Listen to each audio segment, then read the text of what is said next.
everybody, and welcome to Road Trip Wrestling. This episode, we are going to be traveling all the way to Mukono, Kalangala. Oh my god, I butchered that right off the bat. This is not a good start. But this is going to be episode 5 of Road Trip Wrestling, and we are way far off the beaten track watching Soft Ground Wrestling out of Uganda. And instead of Jason here today, I have... how do I even introduce you? Well, my name is Dr.Yasman. I am an interdimensional traveler originally from Earthrealm. You can find me on twitch.tv/Dr.Yasman 3 times a week. I go live around 8 p.m. Eastern. That's about 10 p.m. East Coast Australian time if you're in the South Pacific. I'm also a longtime friend of the show. You know, we've been hanging out and shooting the shit about pro wrestling for years. Years? It's probably 4 or 5 years at this point now. It kind of feels weird being nervous having a conversation like this, considering we've had natural conversations like this throughout the year. So hopefully that chemistry rubs off a little bit here in Uganda, of all places. Have you ever been to Uganda? I've never been there. I've traveled a lot. And I have lived in a few countries, but unfortunately, I've never had the fortune to live somewhere that travel to anywhere in Africa is kind of reasonably affordable for me. So, and owing to the nature of my my work in outside Twitch and everything, I don't really have any research connections or anything there. So that's I can't really go there for professional reasons either. So I feel bad because we see two different arenas. I'm using that term loosely for this show. In Uganda, where these shows are taking place, and it looks gorgeous. I just don't think my British complexion would hold up to that kind of sun. I feel like I'd be a vampire and just explode the second I got off the plane. But it depends. I think it's more. I don't think it's the complexion. Like I've got multiple citizenships. One of them happens to be English, and so as somebody who is many things, but one of those things is English. I can assure you that it's more what you're used to rather than the complexion. You know, like I've see for me, like I feel that I've tended to live mostly in tropical or subtropical places, and so it's sort of that heat and humidity. I can handle it, but it's the cold that kills me. It's the cold that absolutely kills me. Uganda, I feel like I could probably handle the weather, but if I'm going, I don't know if I could handle like Alberta or something. Well, I was just about to say I'm up in Ontario, and we have this weather we'll see in the show for about 30 days of the year. That beautiful, hot, sunny, like beautiful day. Yeah. Nope, gone. Here and gone then. I think somewhere, if I think about even further north of that, I think somewhere like Nunavut would just literally kill me. I worked in Connecticut for a little bit, and it was not winter anymore. It was spring. Hell. It's frozen hell at that point. Yeah. Yeah, I got there just as just kind of early spring, and so it was it was not too bad, but I heard that it was nightmarish, and so Uganda though, like something I noticed when watching these matches, like watching this stuff with Soft Ground Wrestling, they've got a lot of people watching, and they're sitting there. It's kind of like there's a vibe. It's such a vibe having an outdoor wrestling show. You know what I mean? Like when it's well done. It's almost like a park or festival type setting where the grass sort of ramps up. So the further you get away, you don't feel like, oh, I can't see this ring. It's like, oh, I can, amphitheater sort of feeling. And that's a great vibe. I love outdoor wrestling when it's, like anybody who's a wrestling fan, I'm sure any of y'all listening will know what I'm talking about. If we see like it's at a festival or something like that. There's something about it. It doesn't, to me, it doesn't vibe quite as well as, like, just personally, it doesn't vibe quite as well as an outdoor wrestling show that's designed to be at an outdoor venue that's specifically for the wrestling show. You know, like I'm sure some listeners might roll their eyes at me bringing up MLW. I personally am a longtime fan of MLW. But they did a show called Filthy Island once, which I thought I thought the staging of it was fantastic. They had the Von Erichs driving up. You know, they had the Von Erichs do like an intro where they're literally in a car blasting their music, and they're driving up to the ring. They drive right up to the ring and jump out, get out of their car, and they're in the ring. You know, you've got, like, so cool. And there's trees, but it's not like there's, you know, like 1,000 people out there that are just, they're just there because they want to see Megadeth or something like that. They don't give a damn about the show. You know what I mean? Filthy, when you see a show, or like Bash at the Beach 1995, like the actual content of the show aside, like the staging of it being outdoors, it's sunny, there's water over it. It's kind of cool. Like when it's staged. I even not necessarily outdoors, but on the tangent of it, like, I always love the Bash at the Beach because you don't see that. When WCW would actually get a bunch of sand and the lifeguard towers and all that. Yeah. Hey, that's stage work you don't necessarily see a lot. Well, especially in this small of an independent, you don't see these kind of spaces. And what I was curious in is, this so far is the biggest crowd we've had for a show we've watched on Road Trip Wrestling. Everything has been 200, 250 kind of scale. This, I think, got up to about 300 people, because when the camera turns and you look up that hill, you start more going, than that sometimes. I think they might be approaching like 500 or 600 or something, because it seems like they've got a lot of people in some of these. I'm curious about the logistics of it, but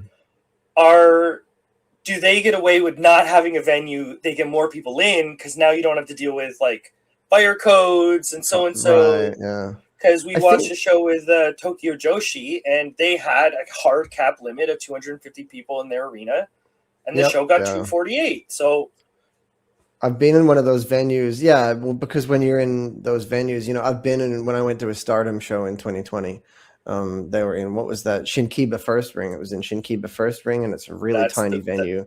That's literally the venue that we saw, Yeah, I've been in there, and it's tiny, and it's great because it's an intimate venue, and everybody's lovely venue. We loved the venue as a fan watching it. Yeah, it's fantastic. It's just as great being there. But, like, you know what I know? One thing I think, though, is that what Soft Ground has done here, you know, because we always hear about, like, oh, this promotion is struggling because they've got, you know, they're drawing 300 people every show, and there's the next biggest venue is like 5,000 people or something. But what Soft Ground is telling us is that, no, you don't need to worry about that. If you can find an outdoor area, and if you've got your shit together, then you can stage outdoors, and it can be good, and people are going to watch it, and they're going to come.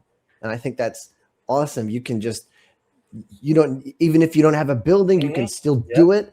And if you're doing it well, they're gonna come. So get off your ass and do it. It does bend the rules of wrestling a little bit. We'll go into it when we talk about the matches, because if you don't have a ramp, if you don't have an entrance way, it does sort of throw us off a little bit. But do the positives outweigh the negatives in these situations where it's like, hey, maybe outdoor venues are the way to go? Because if you had a wrestling show at a old school amphitheater setting, I would dig that. You put the ring on the stage, everybody has got a seat up, it's open air, you can watch the sunset. This is stuff we don't really talk about when we talk about WWE or AEW. You don't. Yeah. Who's ever talked about the sunset for WrestleMania? I guess they did that a couple times for WrestleMania, but this is just an average show that we were watching. I think the second half of the matches we got into were a bigger match, but like, for a small event, for a small company, this is really good attendance in the long run. Realistically, and for an area that doesn't have like a tradition of pro wrestling either, you know, like I at the moment I live in Australia, and despite having a long historic tradition of pro wrestling going back to like the 50s or something, And you know, back in those days, in like the 60s and 70s, they were selling out arenas and stuff. And now it's like there's this tradition, and the only, you know, you'll have an indie promotion and on an amazing best day ever in most cities. You know, of course, there's Melbourne City Wrestling, which does better than anybody else. But you know, in like Brisbane, Sydney, Adelaide, your average promotion, they'll be getting like maybe 200 people to a show, and they'll be like struggling hard to get more people to go, despite the fact it's crazy to me, because despite the fact that I'm not here to rant about indie wrestling, so I'm going to cut that a little bit short, but they're struggling, and my point is that Soft Ground is out there in a place that does not have a tradition of professional wrestling, and they're drawing crowds way bigger than anything in the city that I live in. Which has a tradition going back like 60 years, but you know, where they're staging their shows over there, there's no tradition. They just did it, and people are coming.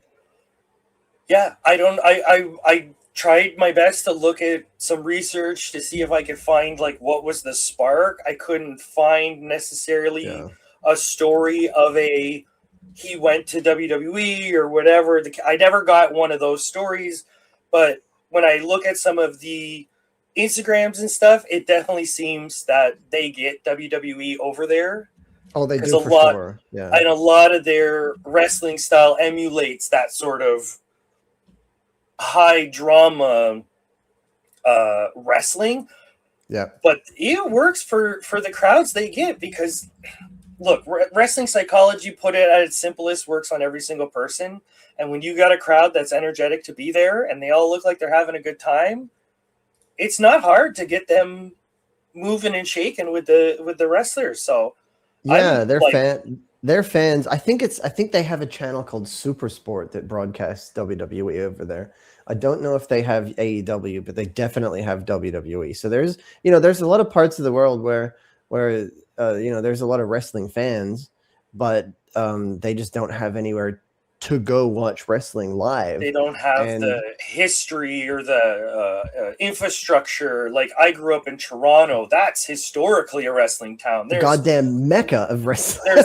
there's 9 different wrestling schools within a 2-hour drive from Toronto. Like, so I know we can be spoiled in some of these cities when we have access to all this stuff. But if maybe some of the kids that were at these shows, this was the first time they were ever watching professional wrestling, because a lot of these fans, it felt like they didn't necessarily know how to interact with the show at the beginning. There was a lot of quietness. There was a lot of like, what do we do? But eventually the wrestlers got them kind of going. And by the end of it, these are loud crowds. Loud fans. They're into it. They went home happy. So absolutely, at the end of the day, if they go home happy, you did a good job, right? So talking about the research, I went into Soft Ground before we go into some of these matches. I looked at the wiki and I thought a couple funny things. So they talk about, they did a crowdfunding campaign and they got a lot of attention from it. So there was a lot of mainstream North American wrestlers that got on board. One of the stories that caught my eye is during one of their live streams, Mansoor from MXM, one of my favorite tag teams, one of our boys, his mother apparently just flat out bought him a van. Whoa. And I just thought, that's cool. Isn't that? But that's such a like endearing story. Like, mom, solidarity. Yeah, I love that. But for a promotion like this, if you got a work van that we can put a ring that they're got paid for, they start pulling all this attention now. So they do this very successful live stream. They get a bunch of people. In April 2024, they somehow pull wrestling promotion out of Japan called GLEAT.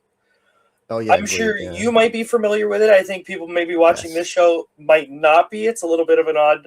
They have a lot of guys that GLEAT signed. I think that they got from Dragon Gate when they first started. Yeah, so I was so they're good talent from all I've known. Like it's a smaller company, but I've heard nothing but good things. And so they get GLEAT and they get MXM, the the male models for an in-ring event, and it's like, okay, all right, this company's going. So April 2024, they get all these guys. May 2024, multiple wrestlers arrested at show, promoter included. Oh boy, really? This is when I started that going. one I didn't know that one. I'm like, this is starting to feel a little bit like a Paul Heyman side job. You know what I mean? Side quest on the side. So long story short, it said malicious property damage. Oh. I feel like that's a little bit of riot. But everything says malicious property damage. So I don't know if a fire broke out or whatever. They don't really say.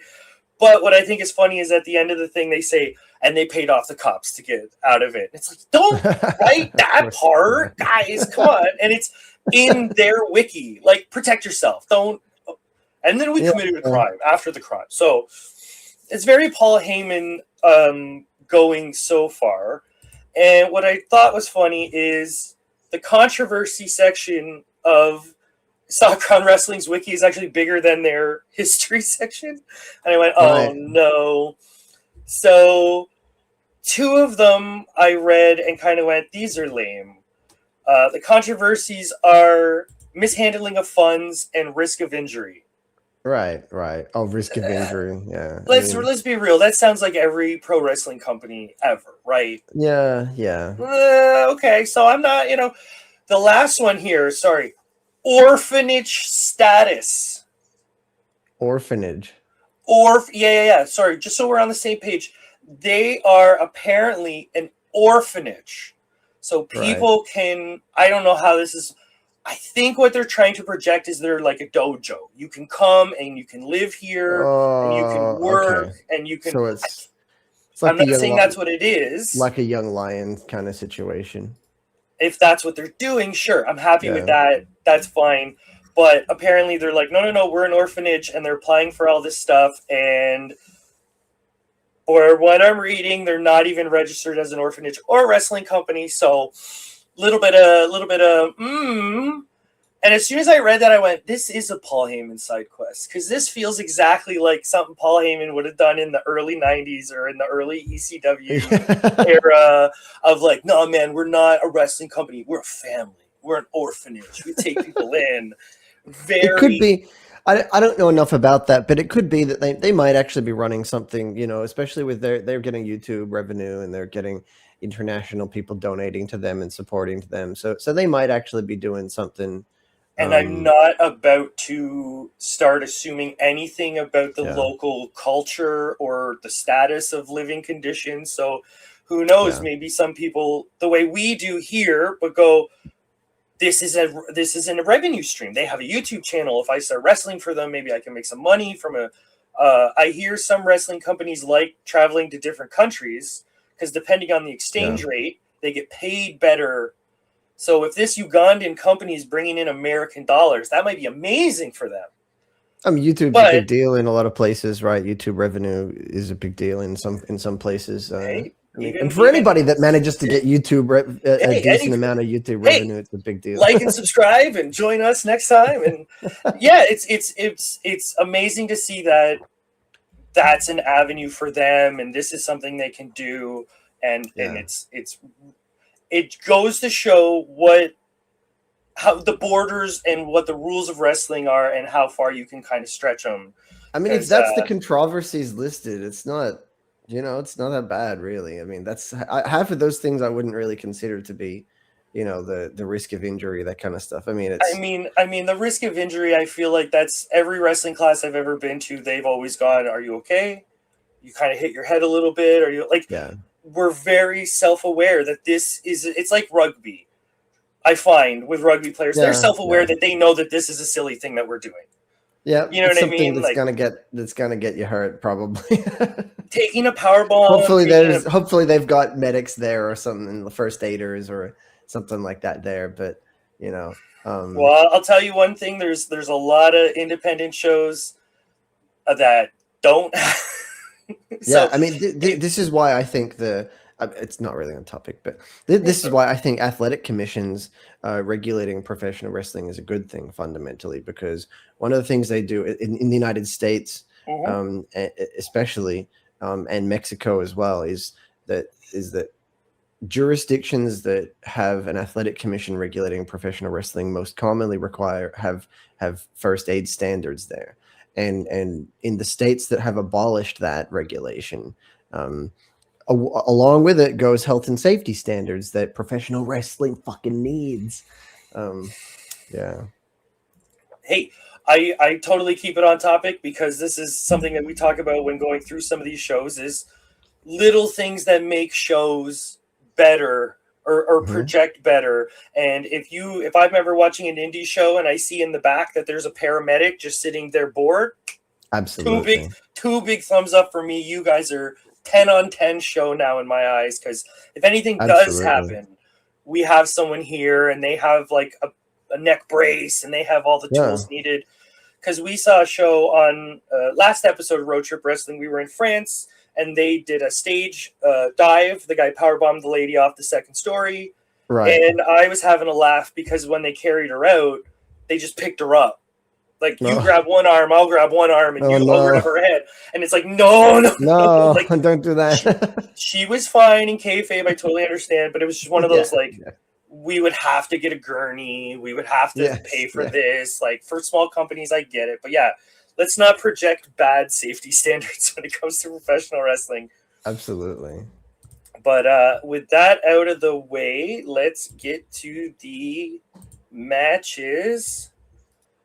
Okay, so let's get this out of the way. We want to be very clear when we talk about the name of the company is Soft Ground Wrestling. So as we open up this first match, baby, which is, for the record, Keith versus Venom. I'll put the links in the description below so everybody can kind of watch along if they want.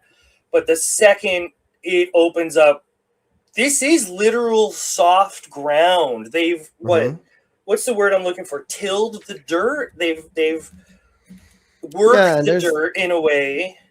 There's kind of like some they've worked it. They've got some mud there. I think they've sprinkled some. There's definitely, like, they've worked it. They've chopped it up. They've got a hoe. There's a little bit of water. You'll notice. So maybe they put some moisture into the ground. They've moisturized the dirt to make it kind of. It's not mud, but it's soft ground. I mean, it's soft dirt. It's the perfect name for this company. Exactly what it says on the tin. You know what I think about it as well is I think that it's super cool. I think that it's so unique. It makes it seem a lot more tough and dangerous than a ring, but it never seems like, I think it's a great moderate point between, we have wrestling in a ring.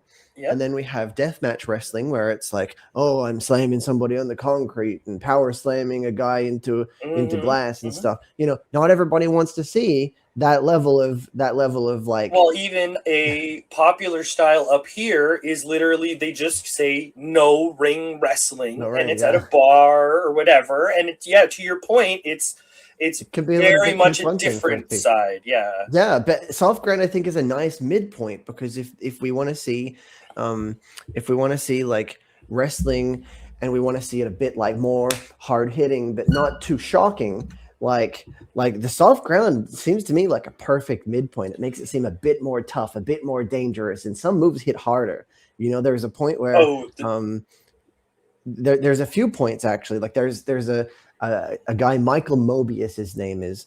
We'll talk more about that match later, but he does like a leg sweep face buster like Evil or The Miz does. But to me, it looks way more badass on the soft ground than it does in a wrestling ring, because it's like you just slammed him straight onto the fucking dirt, and it's like, oh my god. The sound is the thing that makes. See, talking about the borderline stuff, this borderline for me, because it's like worked punches. So if I throw a worked punch and I know you're slapping your arm, but when you see someone actually punch someone in, it makes the slap, like the sound, you're like, no, that's too gross. That's too real. It's too on the nose. So there was a few moments in this where these guys are not necessarily protecting themselves every second. Yeah. That's a gross sound to be hearing a human body make when it hits the ground. So as much as it's like, ooh, it's cool, there is a part of me inside that goes, oh, because that human being taking that bump is feeling that later. Yeah, absolutely. That's what I'm So, saying. It's a bit more intense. It's significantly more intense than a ring, but at least to me, I don't feel that it's like it's not like it doesn't feel like I'm watching a death match, but it feels more intense though. well, we do get this fun little middle ground because they Yeah, technically have a ring, they have they do. posts, Yeah. they have ropes. Yes. Yeah. I always make a joke that most of the companies we watch on here don't have ropes; they have the wires. Yeah. They've This got company actual has rope. like it looks like, hey, Yeah. hey Frankie, can I use some of your work rope real quick? Yeah. Don't tell Yeah. him, like they came off very rough. Sometimes you can see the guys as they hit the ropes, they kind of It's don't want to stiff. lean into it, and it's like it Yeah. rubs. Oh, Yeah. It's real but stiff. It we get works that for the middle soft ground ground. though. Yeah, we get that middle ground because they can do hit the rope spots.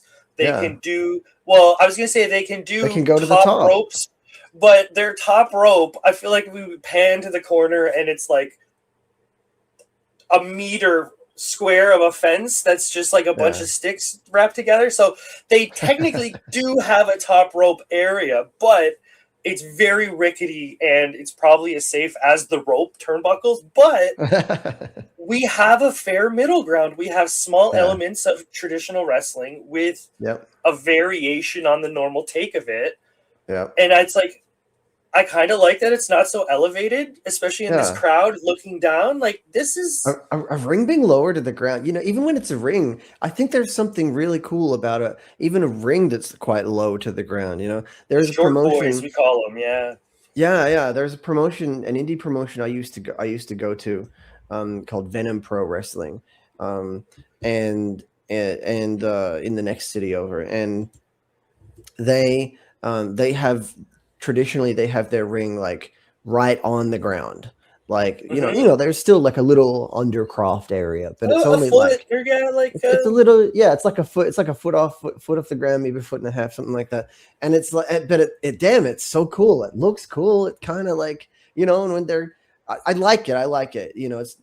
Not necessarily every promotion needs to have it, but soft ground gets that vibe of like, I'm sitting here, they're right there in front of me. I kind of like because that. if like front row seats at an arena sound great, but then sometimes depending on the angle that you're at, Yeah. you can't see the far side of the sage because Yep. you know what I mean. The it's like being too close to a movie screen where you're kind of like, oh, this backfired. This is not as Yeah. fun as I thought it's going to be. You got to sit way in the back and get a good view. You Whatever. know, you, It's like oh to no, it's me just, when watching a show, if you have the view that the hard camera normally has, that's perfect. yeah. Yeah. It's on the topic of broadcasting as well. I have two small little comments. These are real small little Okay. things about it, but one of them is there's no commentary, but I don't think that this ties into the second thing, Mm-hmm. because this is a promotion that they're not broadcasting on TV, they're not broadcasting for stream, they are broadcasting for YouTube. But unlike most wrestling promotions that have stuff designed for YouTube, I feel that this is actually the first one I've ever seen that feels like the editing is done. It's YouTube editing. It's actual YouTube editing, right? So like I feel that, like, and what I mean by that is it's editing that they don't waste any screen time. Once the wrestler is gone, cut to the next match straight away. There's little segments where we can tell there's been a cut. If there's like a promo going on or something, and you can tell there's some segments where there might have been some really low level stuff going on, but they just cut it. They completely Yeah. cut it. We don't lose anything, and they respect my time as a YouTube viewer because I'm not sitting here. It's YouTube, like unless I'm sitting down for like a video essay or something like that. Generally, I'm here for 15 to 20 minutes max, and maybe 30 minutes if I really want to be adventurous, and that's it. And that's your average YouTube experience. And I feel That's that they've almost tailored the broadcast to that with the editing, and I love it. yeah, like every kind of video we go through, because usually on this show we watch an entire show. Yeah. I try to find an entire show for soft ground wrestling, and everything I found is everyone just said, watch the YouTube videos, watch the YouTube videos, watch the Yeah. YouTube videos. So okay, that's what we've done. We've picked 4, 2 with the ring and 2 without the ring to get a kind of contrast, because yeah, maybe they should be wrestling in a ring, let's be realistic, but we'll see if it takes away from their charm or their gimmick or helps them Yeah. as we go. But yeah, I like the editing. To me, it felt sort of like, you ever watch like really old C grade movies and they're just like, scene's over, boom, okay, moving on. Like there's no fluff, there's no in between, there's nothing fancy. They just go punchy, cut, go, next scene, car. Yeah, like it is sort of refreshing because it doesn't cut to a commentator. It doesn't cut to a man with a microphone. It doesn't. Yeah, there's no bullshit. Here we go. Now, some of it throws you off because as cameras switch in the matches, you feel like, did we miss a moment? But I think they just didn't perfectly cut it, so your brain gets confused. But yeah, I think that's everything out of the way before we actually talk about the matches. Keefe and Venom, that was the first one we had. So it was followed by JB and Buffalo. So this video had two matches, and we started off with Keefe and Venom, which is happy because I was like, okay, Keefe Venom, they come out, like they got the music, everyone's starting to get into it. Like you can see them, like okay, he comes wearing black sweatpants. Okay, sure. I imagine that there's not much of a gear budget in Uganda. Okay, let's see what's going on. Venom then comes out to just a song that's just growling. And not a fun way. Like literally, like mic in throat. And he comes out wearing black shorts and long black compression pants.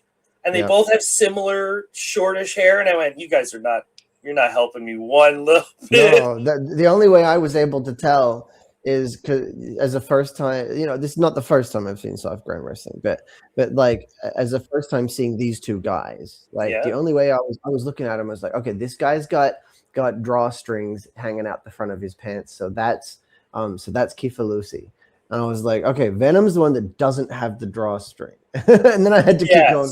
Keefe wearing the sweatpants with the string, and Venom's wearing shorts with like yoga pants. The other thing, at afar, they're hard to tell, but if you get in close, you can go, okay, I can see the shorts now. Yeah, those somebody needs to talk to them and go, guys, you gotta spice it up, because even with like the low budget, I think we can see, and this will come up in some of the other matches that we'll talk about.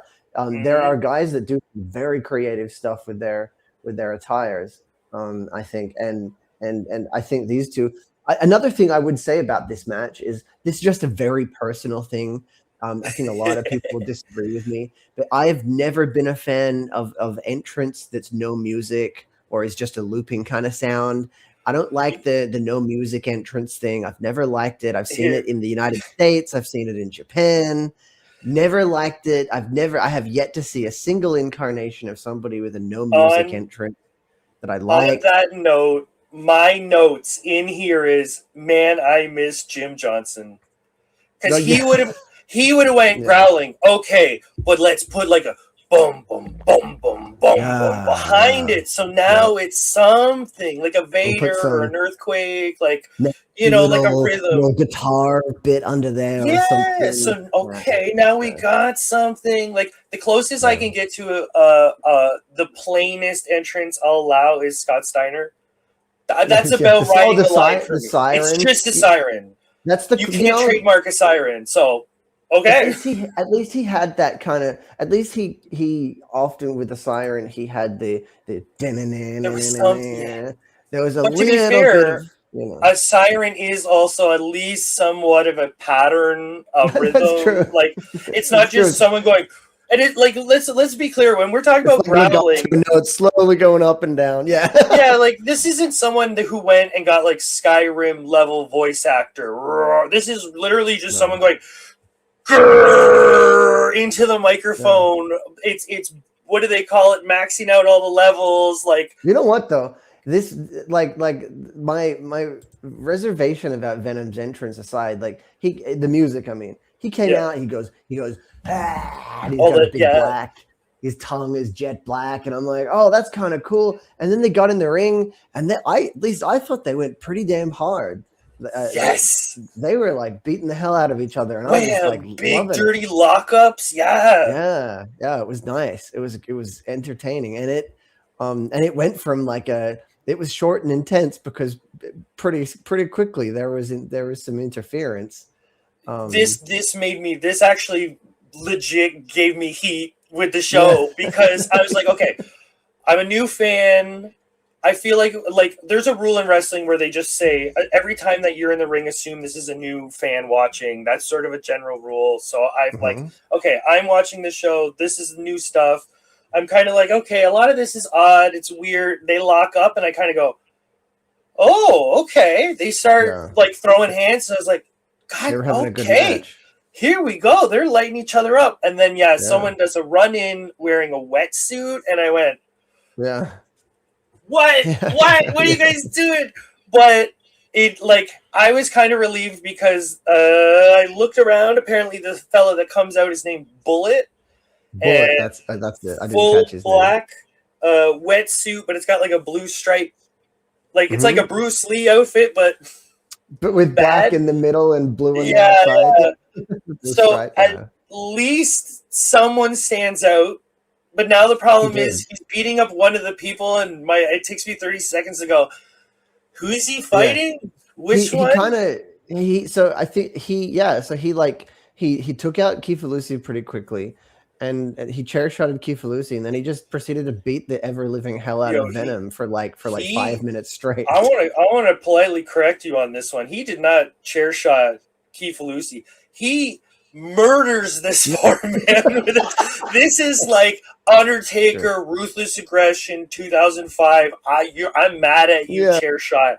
He caves this guy's head in, and there's no hand up.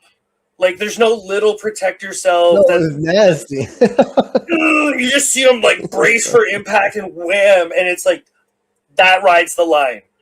Yeah, you know what I mean? There's a lot of kids, and that was vicious. But he starts beating the absolute piss out of Venom, right? Yeah. There was one thing during it. Oh no, go ahead. No. What's your one thing? I was gonna say there was one thing during it that I really liked. So but what I will say is I was fearing for goddamn after Keith got fucking murdered concussed, yeah. So Venom goes to Bullet turns to Venom, and Venom's the guy that he really wants to. He has it out for Venom. He just wants to end his career basically. So I was like fearing for Venom's life. I'm like, no, you just did that. You're already gonna go like you're gonna yeet him into the fucking barricade and it just kept going on. But one thing I genuinely liked was at a certain point, it's like they cued Bullet's music. They cued his music, and the beatdown continued for another couple of minutes. And I am a complete mark for an extended beatdown set to music. New Jack. As soon as I hear that, shopping cart comes out. I was so ready for this to turn into something a bit more extreme. And it's weird as I say that because I honestly, I don't want to sound like an old man here, but some of this felt uncomfortable. Like there was a lot of there was a lot of this, like beat up. Okay, I'm done. I'm leaving. Okay, bye. Okay, bye. Well, I'm not done yet. Yeah. And it kept going on and on. And I was like, what is happening? But my highlight for all this was he comes back and he grabs one ref, he just shit cans him into the front row, like over a barricade hard. And this guy flies. He looks at one of the female refs and shoves her legit. Boom! Like this is a rip, dude. He shoved her. She went hard. flying too. And it was like a movie. I don't know if they planned this. I hope they did. But he turned and looked at the last ref, and she just went and booked it. And it was like a huge pop. The crowd loved it. Yeah. But I think that was scheduled because he got the chair out. Yeah. So now they can just fight, and it goes on for a while. But I was like, that. It was great. That you need to clip that and post that. That's funny. Everyone, universal humor. Everyone will get that. Absolutely. And that's when I feel like the crowd loosened up a bit. They're like, oh, I see. There's a bit of back and forth, but it is fun seeing the heels trying to be heels in front of children who know it's pretend. Yeah. So they're like, "I'll beat you up," and the kids are like, "Ah, you're funny." It is. That's a bit of a weird sight, but I guess it's new to the culture or to the setting, Yeah. so maybe they don't have that level of interaction yet. They're trying different things. They're not necessarily feeling constrained by the traditions and Yeah. the common patterns. And I think that's, there's some things we look at and we go, oh, what is happening? And that seems dangerous. But then there's other parts where I'm looking at them going, whoa, they did that. I never would have thought. I never thought I would see that. And I think that's cool. Yeah, there's some really good combinations in some of these like really weird spots you don't necessarily see. But yeah, that was the first match, we'll call it. I don't know if this was a match, but this felt like pro wrestling. This felt like a segment. Absolutely. You'd see a Raw. Yeah. A little rough around the edges, but in the framework of it, okay, yeah, I'm on board. Like for my first match, we'll call this. Heck yeah, I don't know what's going on, but I'm hella entertained. I was entertained, absolutely. So yeah, I'm like, it's going into the second match. I'm kind of like, my hopes are a little higher. Like I'm going into this, and then something threw me off because the first wrestler out in the second match is JB. JB, and he's wearing black shorts and long pants underneath. And I went, oh, comes out. And then Buffalo, sorry to correct you, his full name, his legal name, is given by the Queen. Buffalo the Big Head. And I went, that's right. I'm sorry, what? What did you say? And he comes out and you go, that makes sense. I don't want to be mean to this wrestler. I don't want to put anybody down. But don't call him the Big Head. I do appreciate that he is called that, but there's a part of me that goes, don't do that. Don't do that. But he's the Big Head.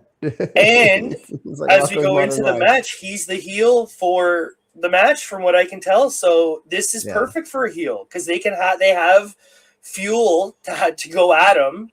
And no, I don't have a big head. You've got a big head. You know what I mean? It works. And I was like, yes, big head. I kind of like it. And he comes out wearing long black athletic pants. And I went, guys, someone, you don't have any denim.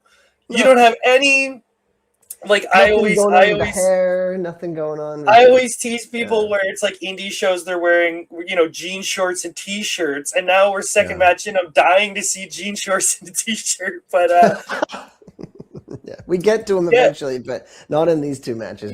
So it's like, okay, my hopes have kind of come down a bit. These guys get in the ring, and the bell rings, and it starts off with just a slap hand across, like a Wayne Brady across the face, and I went, I'm in.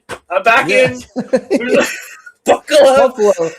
Buffalo went hard in that match, too. Like,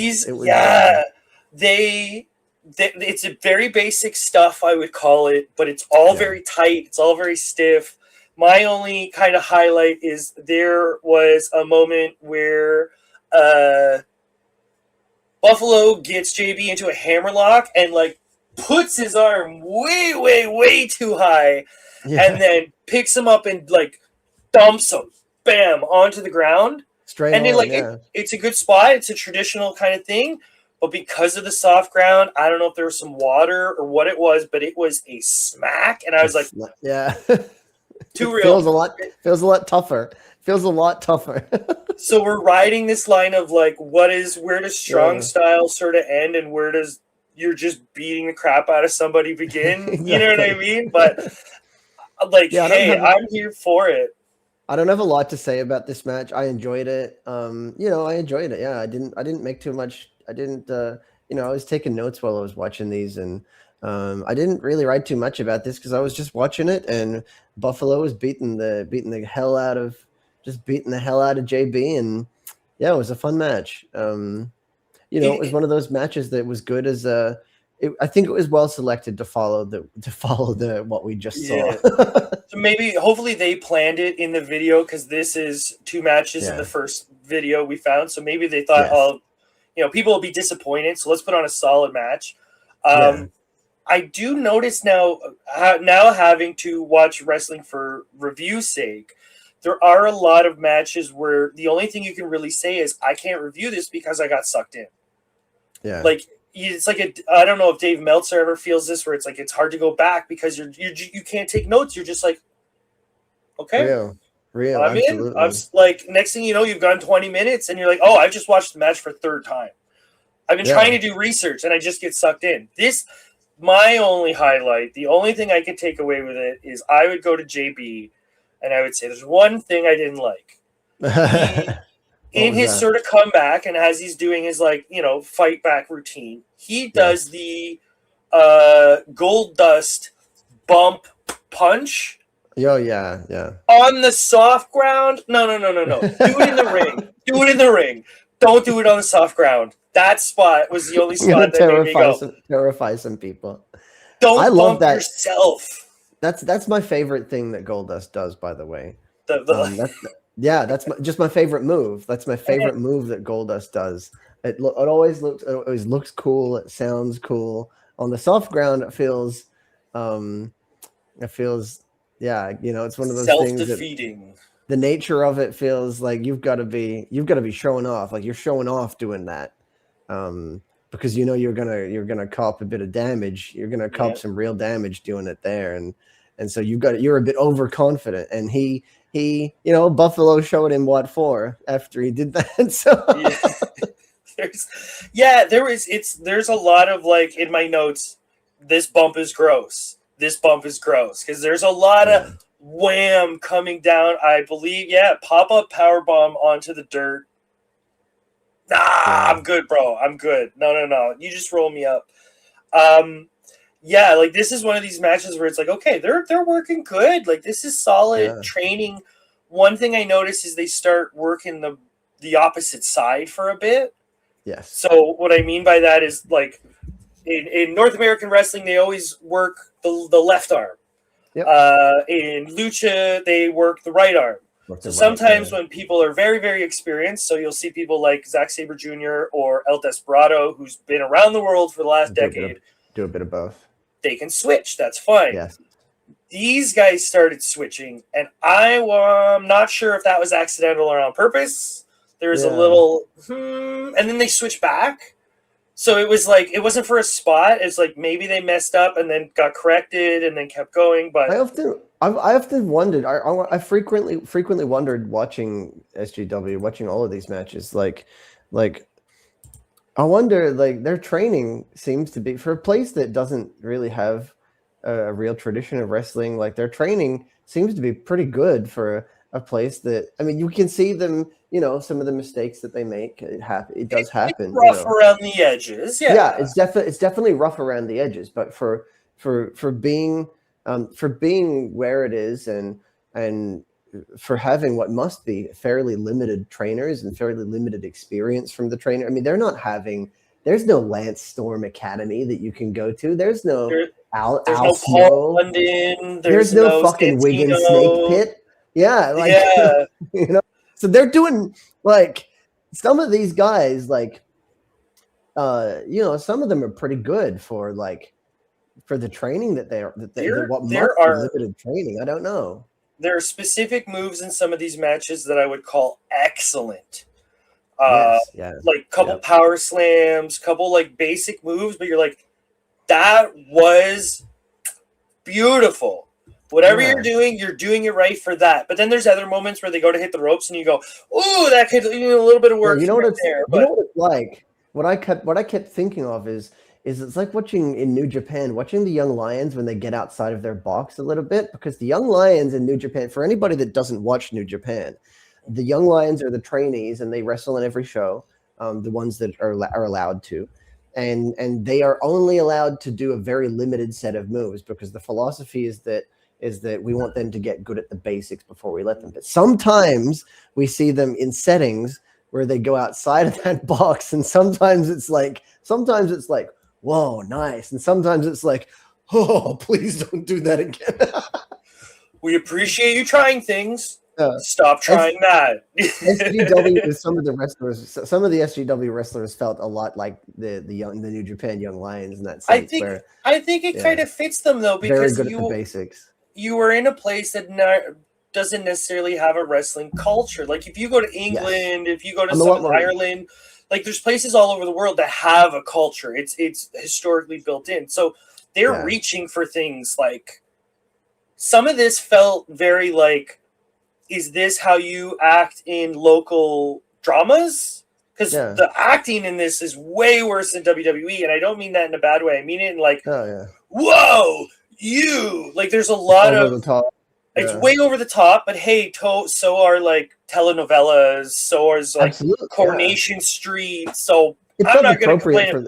It felt appropriate for the show, yeah, and the crowd were eating it up, and they were loving it, we'll get to this, but I saw a couple ridiculous things that the fans were doing near the main event, so I think it might just be an over-the-top personality type of area. But okay, speaking of over-the-top, because we're getting into the second video here in our third match. The mixed gender match.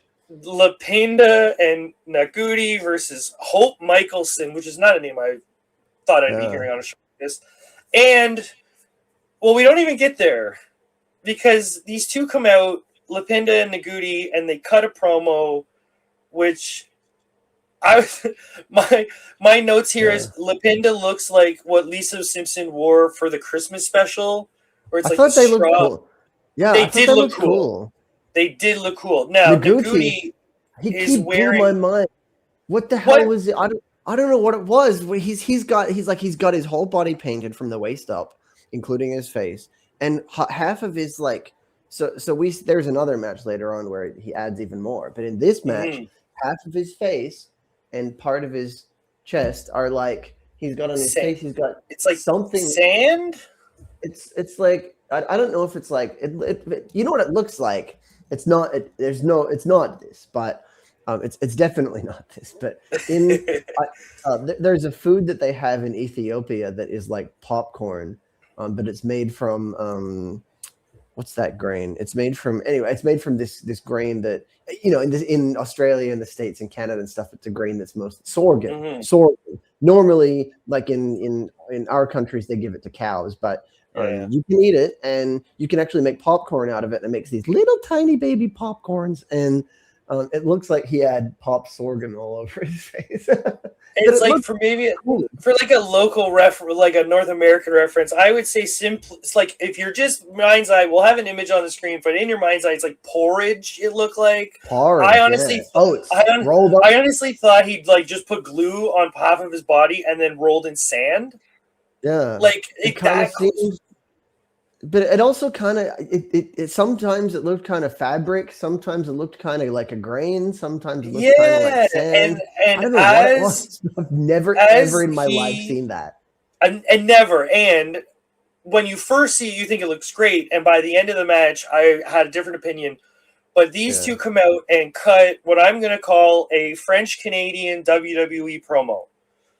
And what I mean by that is, in parts of Canada, a lot of if there's a sign that says no speeding, they have to say no speeding in French. So some places they'll say, so everybody welcome to the show.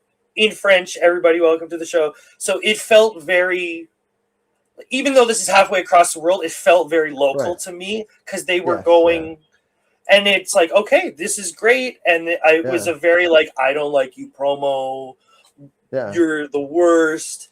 It kind of reminded me of, so they were in English and it was very kind of stiff, and they would switch their native language when they were kind of bickering back and forth, the Lapinda and Hope. And it reminded me of like Asuka when they let her cut Japanese promos. Like, it seems so natural and angry. So it's like, don't give me the English, just do your native language, because I feel more emotion from that than I do your kind of stuttery, not stuttery, it's very like I think today in wrestling. I know in Kenya, I don't know as much about Uganda with language. I know in Kenya though, like English is a very, very common language there. So it could be, I'm not sure about Uganda. It could be they may just talk like that in like public settings, but I don't know. I thought like I think it was enough for me as an English viewer, like that I was able to get the gist of the promo. But even when they were talking in their native language, which I'm not sure, it might have been Kiswahili or something, but whatever it was, I definitely got the vibe of it, even when they weren't talking in English. And they did, like, it seemed like the crowd is super into it as well. It was basically these two were beefing with Hope Michelson, and the crowd really wanted Hope to win. Yeah, okay, so this turned into something odd. So I don't know if Hope's partner just couldn't show or what the situation was, because she comes out alone and she challenges Naguti to a match instead of challenging the Lapinda, who's the female of the team. And they're like, well, I like the idea. It's like, I'll beat you because I'll beat your man. Okay, I like that story. Yeah. That is not what they did, though. I felt like this was kind of weird. Like, yeah, she had there were a couple of moments where, I mean, it was pretty much a squash, but there were a couple of moments like where Hope got in. There was a point where she did a single leg takedown, and the crowd went nuts for it, and I was like, oh, that's kind of cool. But I don't have a lot to. There wasn't much of a match. It was pretty short. No, it was pretty short. It was the mostly promo. Yeah, and the weird thing is we get apparently in a Cedia, in a Senia, she's somehow Innocente, yeah. She okay. The manager, the promotion manager came out. And she's our coming out Teddy there, Long apparently comes out. Yeah. This was I thought was weird, because she comes out and she goes, no, you guys can't fight because you guys don't make the rules. Okay. Yeah. Well, fans, do you want to see them fight? Yay! What was the point of all that then? Just have them fight. Why? Yeah. Like, I don't like. Maybe it was to rev up the crowd one more time to get them to fight, but this is not a big match. Like this. Maybe 5 minutes less. I think maybe because it was. I think the concept might have been like because it's like 2-on-1 kind of thing, but I think the manager could have been used better. There was a part later. There was in one of the other matches that we saw. I think she comes out as well, and I think she did better there. But yeah, she seemed a bit. Maybe she was just there to get the crowd cheering. I'm not sure. It was it's odd. Let's call it a little bit odd.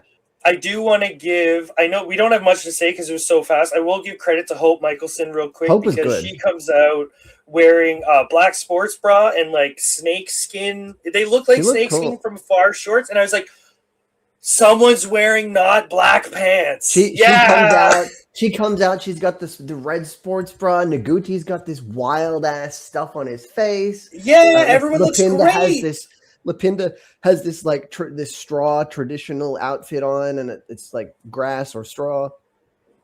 They're all looking cool, and this is the point in I think these shows where we start to see people that are like looking.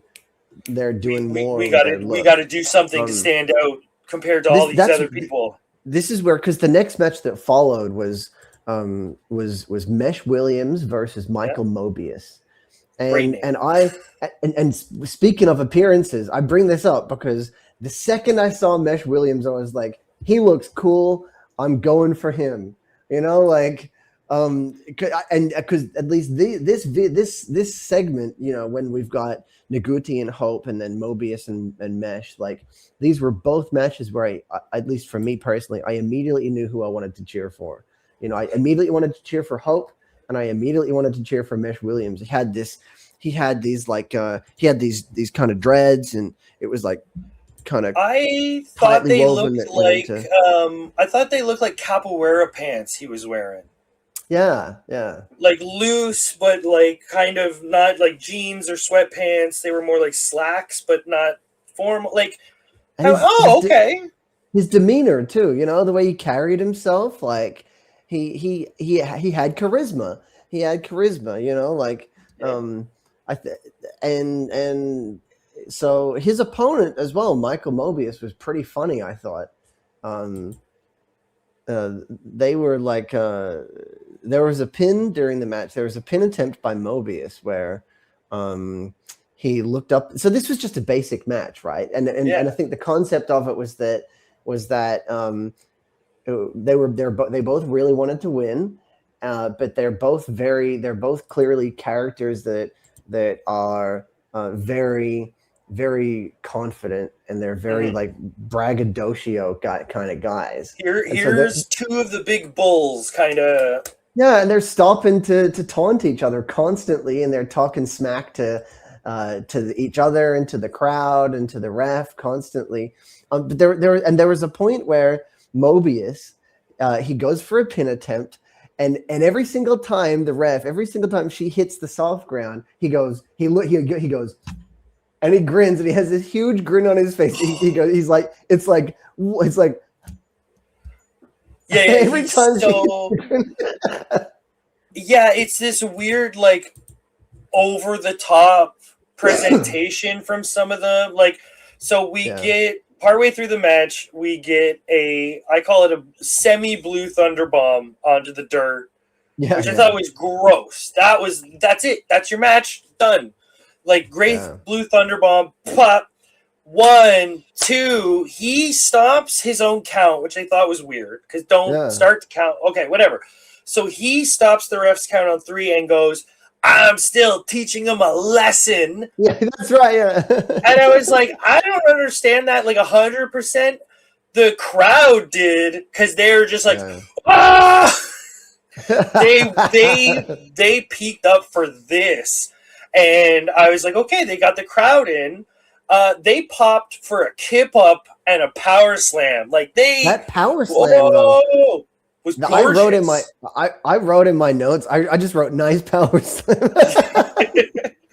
Like, and it's beautiful. Like, where did that come out of? Yeah. When we talk about rough around the edges, every so often a diamond falls out, right? And you go, whoa, what is that? I don't want to. So well executed. I kept thinking, like, man, imagine if we took these two, Mesh Williams and Mobius, we drop them in with Lance Storm for a year and then send them back. Imagine like they'd be like. Well, next level. It'd be crazy. It goes into a question I have that'll into the wrap up, because I am curious about how some of these people would fare in a bigger wrestling community. But for sure, let's leave that for the end. My only kind of low light for this is Morbius hits Mesh with what's that move? It's not a flatliner. It's not an STO. They go face first. Yeah. That was gross. But that was the 3 count. And he looks out cold, 1, 2, 3. And I was like, you know what? I'll give him credit. To get the win either. I'll give him credit for getting the 3 count on the grossest looking move. Yeah. You know, when people you do a big dive and then you got to go into the ring and do your finish. No, they did the cool move. Yeah. And go on. And go ahead. No, Mobius seemed like a real.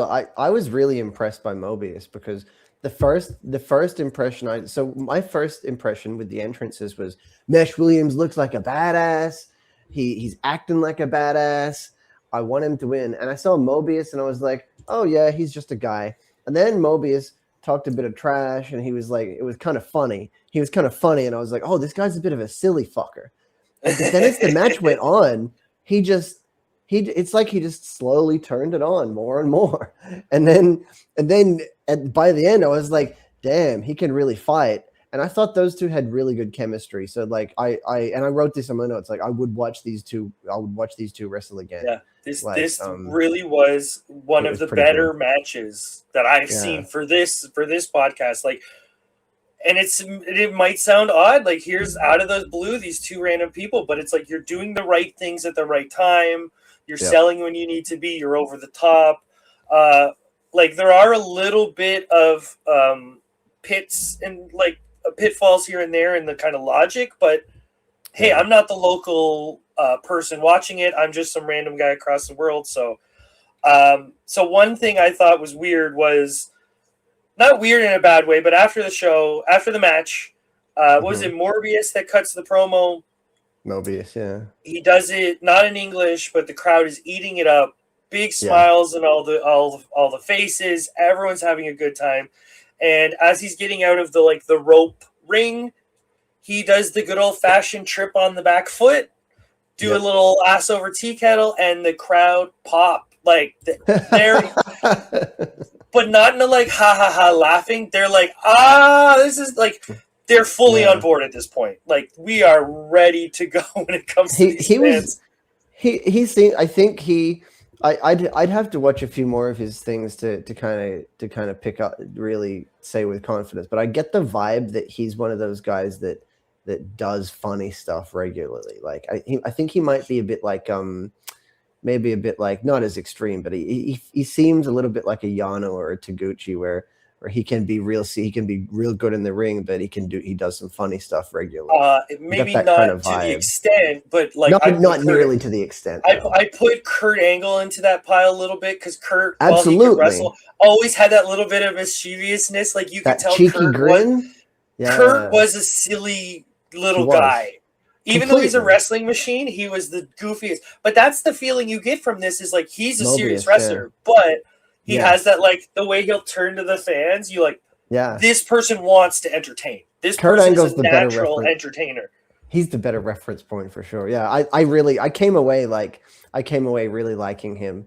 I would watch that again. And that was the final soft ground match that we had as well. Yeah, so it was weird going from soft ground wrestling to now we have a ring. So we cut to our third video of Cody Rhodes at SGW Hot Temper. So we're in a different setting. I don't think it's very far away from the initial one. It kind of looks like the first one, but just so many more fans. So whoever did their promotion for this, 2 thumbs up for whoever did their promoting of this event. Because this is by far the most fans that we've had on an episode of Road Trip Wrestling. Everything we've had is 200 and lower, 250 and lower. This could be up to 400 if you get the right angle. Oh, like, there's a lot of people there. And so we get a shot of the ring. Cool man. And part of me wants to say, well, what do you think of the ring? I mean, it's a ring. I thought it was it's a much better ring than a lot of the indies I've been to or watched, honestly. That's fair. It seemed like it anyway. I mean, I'm not as somebody that I wasn't working in it or anything, and I'm not I think personally my only issue is you shouldn't have got a white mat.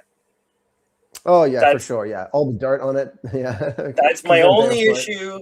You should have got a gray or a black mat. But that's it. Like, it's a ring. Yeah. It bumps good. It looks like it sounds good. So it sounds pretty good. It doesn't. One thing I noticed as well. There's a lot of indies I've seen or that I've been to, and it's like they're working on a goddamn trampoline, and it's squeaky, and it's going woo woo woo woo woo woo. And this ring was nothing of the sort. It felt like a professional wrestling ring. It was like a respectable piece of equipment for a lot of indie shows have these rings that are like these rickety ass, they're wrestling on bubble gum and springs or something. From my experience so far in pro wrestling, a lot of these companies own rings that are like 15, 20 years old.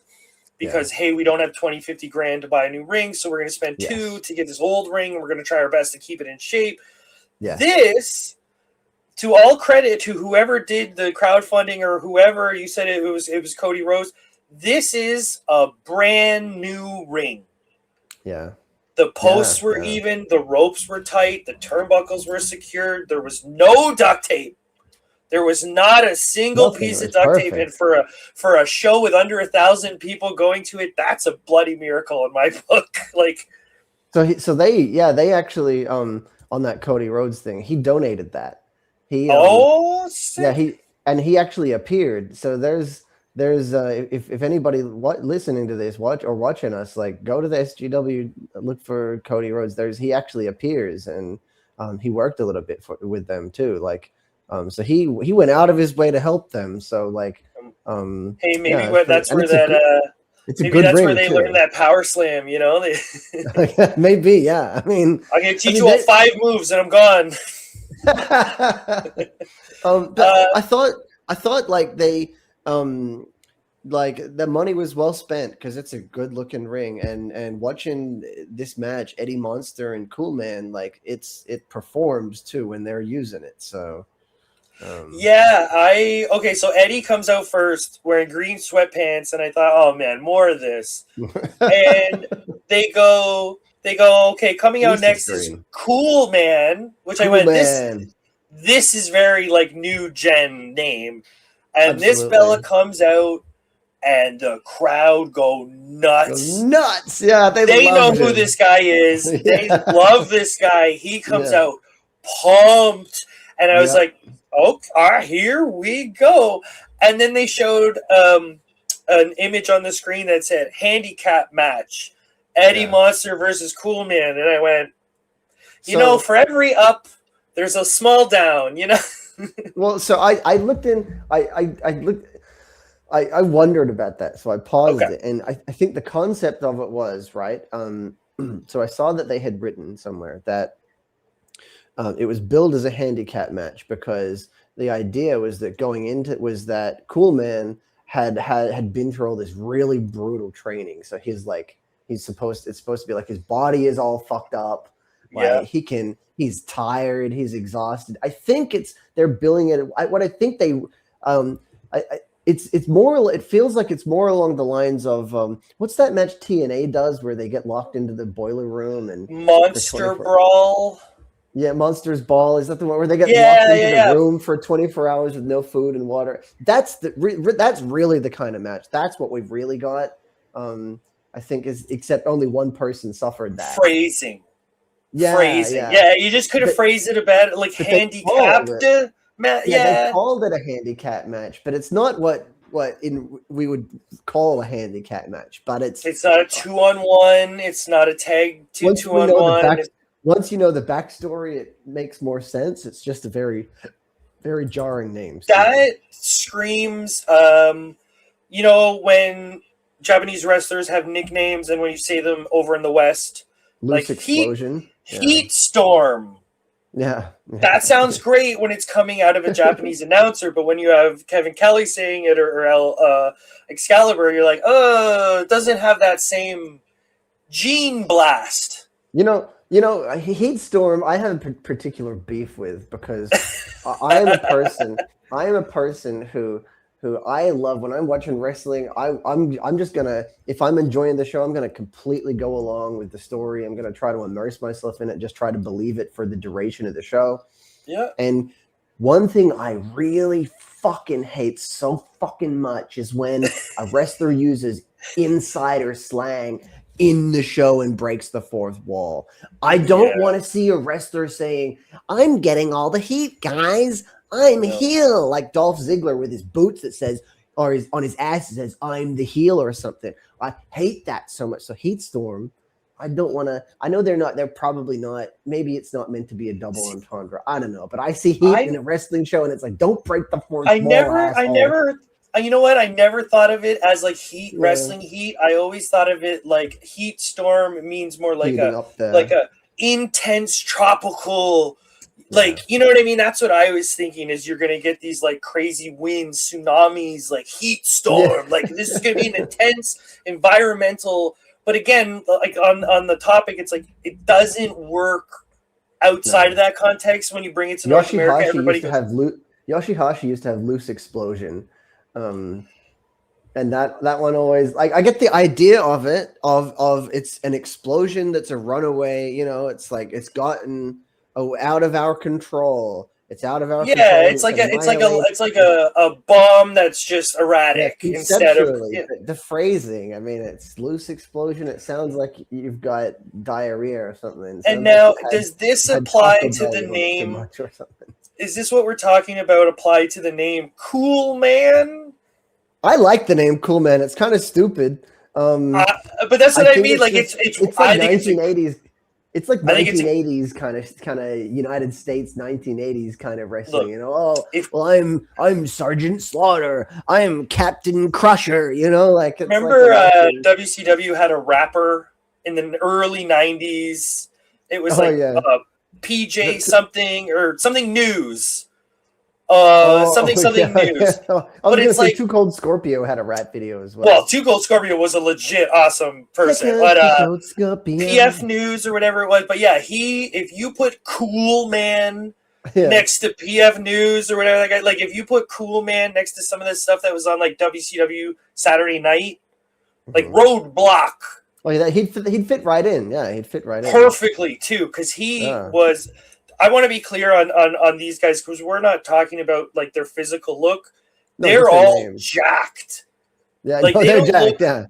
They don't have different body types. I don't mean that in a bad way. It's just like they're all doing the same training, so they all have that same image. Eddie Monster and Cool Man were both just jacked. Yeah, both jacked. Yeah. Like these real jacked.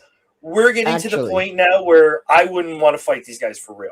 The match was decent too. Like Eddie Monster did this part where he did the big stand. You know, you see a strong guy come out and he did a big standing suplex, and he's about to do. He just holds it, and he held it for so long. I was watching. I was like, "You're still holding him." I was like, "Damn!" And there was that went on for ages.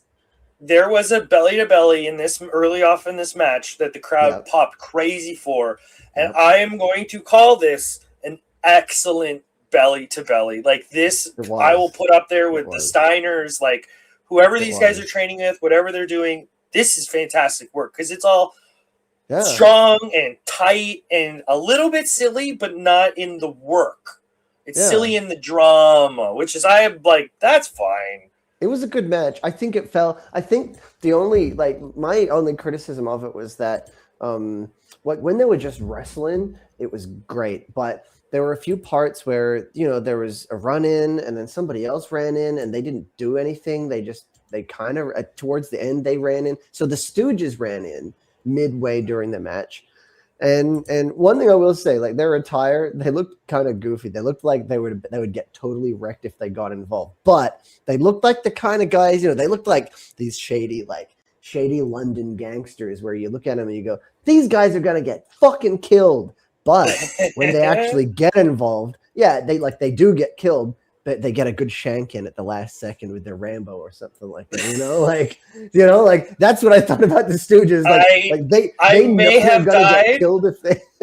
I may have died, but I got 2d6 damage on the way out. You know what I mean? So that's what the Stooges looked like to me. Like they know they're gonna get killed. They came in to support Cool Man, I think. And they didn't get too involved. Okay, so this is where I sort of was starting to get confused, but I was happy they kept psychology kind of very clean. So the Stooges come out and they attack Eddie, who I just want to call Eddie Monster for the life of me. But I went, well, that's not a babyface thing to do. I don't know the whole story, so I'm not gonna but my first assumption is that's kind of a heel thing, 3-on-1. Mm-hmm. But then it's the two baddie Stooges come out. So now we have Batman and Joker with their two little henchmen each. And everybody's sort of fighting. And there was a point where the all the Stooges, I should rephrase this because the team's name is the Stooges. Was the Stooges, yeah. The other one didn't catch their name. Yeah, I'll put them up here if we can find them in the research. But there was a great shot. The cameraman kind of panned back a bit, and you have all the Stooges fighting in the grass in front, and up above is the match continuing to go on. And I thought, that's a great shot because there's a lot going on, and everyone's fighting, and it's not just punch nonsense. The match is going on in the background. Yeah. They're whipping and ducking and duck the line, and on the outside they're doing normal brawling stuff, but it just felt it didn't feel like a big schmoz. It felt like a bunch of stuff happening, which sounds weird for me to say, but I just have to stress that this came out looking really good and not overproduced nonsense. It did. It was good. The whole match was good. It was good. I mean, seeing what they can do, and seeing what they can do with the ring, and seeing some of their guys who are these are top guys. These are some of their top guys, and I was like, damn. So they've got I was watching it at the beginning and I was like, oh yeah, like Keith Lucy and Venom having a good little tough guy bit. And then it ups a bit, and I was like, oh, Michael Mobius and Mesh Williams, they're having an actually good match, and they're doing some like their character work and stuff. And then Eddie Munster and Cool Man comes on, and I'm like, damn, they've got all these elements going on, and they're like, and there's a part of your moves. brain that as soon as you hear the crowd for Cool Man, there's a part of your brain that perks up because they love him. They love him. So that just adds so much more. The second he starts his comeback, they light right up. Yes. Like this is great. Like I can't stress this enough of like great work, boys. Great. It was very well done.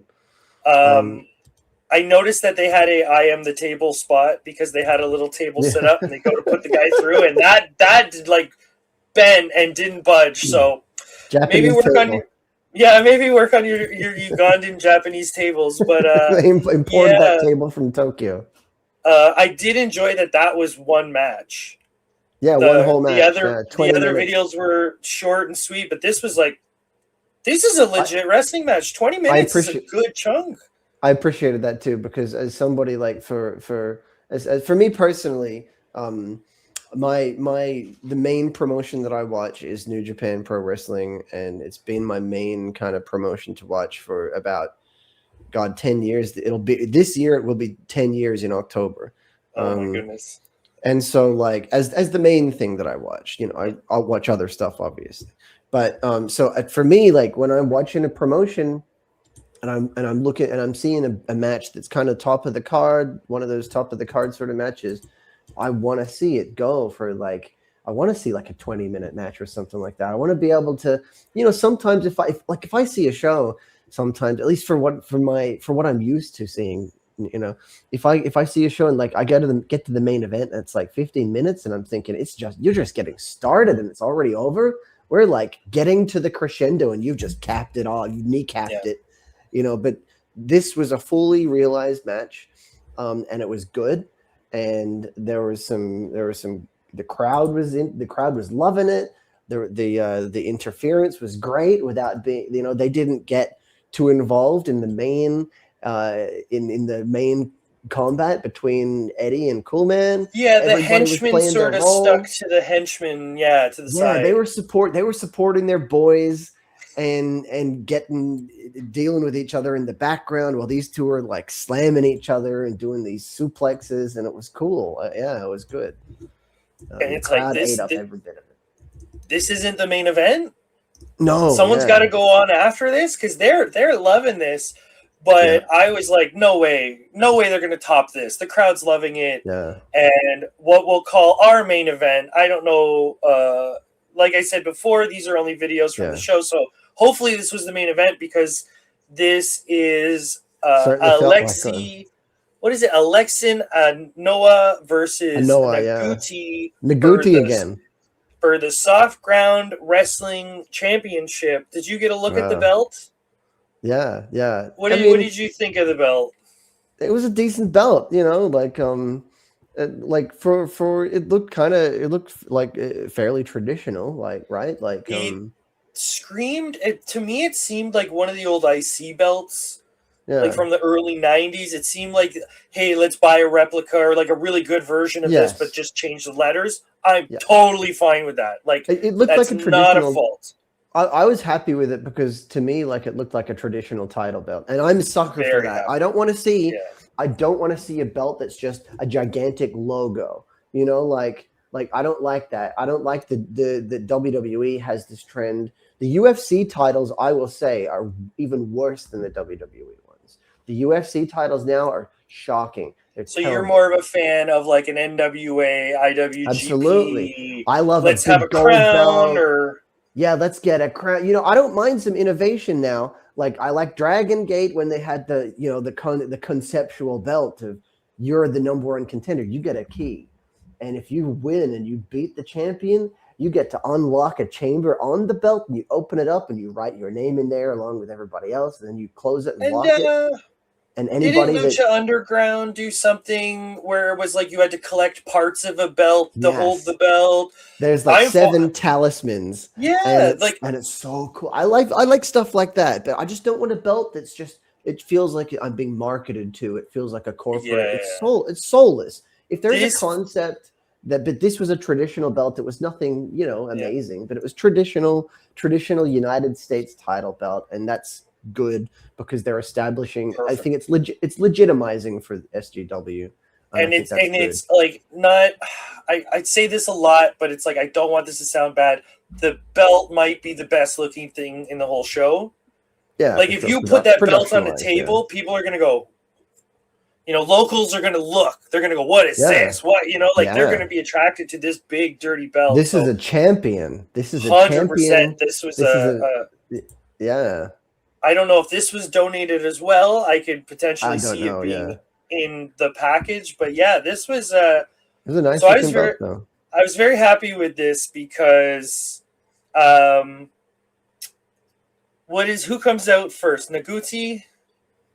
I think Anoa came out first, and then Naguti came out, and I believe Anoa. I'm going to say he looked like Akuma because he had the straw and the prayer bead kind of thing. So I got a big bang of Akuma off of this guy. He had pretty elaborate gear, and he comes out and says, Naguti. This is my favorite promo of all time. I'll never forget this. He says to Naguti, "Your girl, you have a short, stupid woman." The crowd popped. I popped. What a weird promo. And so Naguti comes out, and how do we even start describing what Naguti looks like? Crazier now. So picture this. He's got like, when you go to like your grandparents' place and you look up and they've got that popcorn stucco on the ceiling. He's got his face covered with that. He's got his face, half of his face is covered with that. The other half is covered with what looks like Hessian. Like he's got a Hessian sack, and he's ground it down to be like half the thickness, and he's stuck it to his face. Then the whole of his chest and back is covered with it too. And it's just crazy. I was like, what am I even looking at? He's got popcorn and Hessian and stucco, and it's like. And he's painted his arms black, so I think. His arms and legs are darker than his normal, like his hands. Yeah, you can tell he's painted his arms. So very weird, interesting look for a wrestler. I don't know if this is a good look, but it for sure is one. Yeah, it's one of those things. Like it's one of the here's a very strange and potentially non sequitur analogy, but I bought this beer that I'd never heard of, and it's an English style of it's like a medieval style of English beer. I was drinking it last week. It's called a braggot, and it's mead. It's beer brewed like mead. So it's got malt and hops and honey when they ferment it. And I was drinking it and I was going, I don't know if I like this, but I don't know if I dislike it. I'm gonna get it again, but I don't know if I like it or not. And that's what Naguti was like when I was just his visual, his vibe. Yeah. I keep thinking about it. I'm like, I don't know if I think that it's cool, but I don't dislike it either. It's not uncool, but I don't know if it's cool either. It's like when you buy a new flavor of potato chip. Lay's or whatever will put out a weird flavor, and you'll eat one, and someone will go, "So do you like it?" And you go, "I don't know." Do you like it? No, not really. Yeah, it's kind of gross. Yeah, I don't really like it. And you've eaten half the bloody bag now. Yeah. After you've fully said that you don't like it, there is something about this look. It doesn't look good, but I can't look away. So it's deeply weird, and so I have to using wrestling logic. He's doing something right. Keep looking at it. I'm watching it going. Whenever there was a point towards the end where there was an extreme close up, and I hit the space bar to pause it, and I'm going like this, right up at the camera. And I'm going, what is that stuff? You're trying to zoom in on the phone. Yeah. So this is like a fun little internal monologue that we're all having as we're looking at Naguti coming out. But man, and he was talented. Yeah. Okay. So Yeah. the one thing I wanted to mention about this, because it's a production thing that I think that they could fix, is there's Yes. a lady that comes out and they do the proper in-ring announcements to in the blue corner. There's no blue corner, but Yeah, the over announcer. here, and she's giving it socks. Like you could see her like get right into it, and she's animated. Yes. It sounds like a Subway announcement to me. Like all I hear is Oh, the sound. Yeah. Yep. because it's coming through the speakers, The through the PA. cell phone. Yeah, so Yes. if I were to give them any small thing to fix, I would say you got to try to fix that somehow. Yes. Get a Like sound record her guy. separately and put her, like Yeah. I don't want I to, agree. like I don't want to nitpick and put people down, but it's like if there's one thing I can suggest, it's fix that, because as soon as we can hear your promos, then everything goes from there. But yeah, that was the only thing to mention before the bell rings, because after the bell rings, I think you said me and you had the same kind of opinion. We both were just like my eyes were glued to this match the whole time. Pretty much, yeah. I don't have a lot of notes on this one because I was just watching it and vibing, and it was really good. And I was watching it. I was thinking, I saw that match, that mixed gender match with Noguchi before, and I was like, oh, Noguchi, I'm gonna boo him, but like, I don't see anything particularly like, he it was a squash match. But now that I see him having he's in like a title match, man, and he was really good. He was really good, and I thoroughly enjoyed it. Very hard to nitpick the work. Yeah. Noguchi hits what I'm going to call one of the best C triggers I've ever seen. It wasn't one of the big V triggers. The guy was on the ground. He did one of the smaller ones that Chase Owens does, but it was like beauty. That looked great. You didn't kill the guy. He did the Naomi kicks where I was like, maybe not that one, but they like. This is just me nitpicking little things. Like it's hard to complain. That's all there is, really. The one thing I'll highlight is they did a section. I don't know. This seems like a DDT spot to me, where they do like a Styles Clash position, but instead of looking down, the guy's inverted, so his butt's here, and he hooks his arms, and he just starts going, "Oh!" on his butt, and the crowd go crazy, and it's like crazy, yeah. What is this? Like as soon as I saw it, I thought this is a DDT silly potty humor joke. But the crowd popped way more than I thought they were going to for this. Yeah. But like that is a weird moment inside this like great match. And then the other moment, they worked me because I thought, let's just say North American wrestling is kind of made me think certain things. Yeah. So the manager. Noguchi comes in, or what's her name? Innocente. No, we have what's his name's manager from the earlier match. The manager, yeah. Lapinda. Yeah. So she comes in and they do like a very Sherry Martel, like she's in the guy's arms and they do a roll up. That's right. But they do a kiss spot. Where she throws a punch, they duck it, kiss, 1.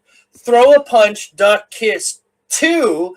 And then a fella comes running in and he ducks the clothesline, and in my brain he goes, kiss, kiss, kiss, kiss, kiss. And he just hit the guy and they bumped and the crowd went crazy. And I went, Kenny Omega and Kota Ibushi have ruined me. Like Sho and Yo have ruined me. Because in my head, kiss that man. Now, I don't know the customs or the local, culture of Uganda, New so Japan, maybe that's not...